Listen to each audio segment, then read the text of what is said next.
తినబుద్ధి అవుతుందా తినబుద్ధి అవుతుందా? మటన్ తింటావా మరి?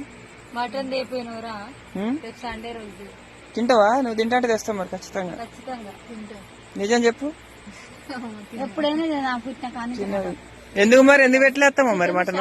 పెట్టినా చిన్నప్పుడు పెడితే చిన్నగా తిన్నది కానీ మళ్ళీ ఎదిగినాక మా ఇంట్లో నలుగురు తినరు. మా ఇంట్లో అయితే నేను ఒక్కదానే తినను. అవును మేము అందరం తింటాం. మధు తినడు, మందుల తినడు, రాజు తినడు, జాను తినడు. మా ఇంట్లో నేను ఒక్కదానే తినను అంటే కూడా తినదు. ఇప్పుడు మరి వీళ్ళు ఎందుకో తినరు. మావే తింటాడు. నేను కూడా తింటా. మళ్ళా నడిపోడు తినడు. మటనా? తింటాడు తినడు తింటాడు. తినరా ముక్కుల కాడ కొట్లాడుతారు ఎందుకు మరి మీరు? ముక్కు ఎట్లుంది చెప్పు. అక్క నీ లెక్కనే ఉంది అన్నారు అక్క. నీ లెక్కనే చూడు చెప్తారా బరాబర్ ఇచ్చిందా ఇప్పుడే.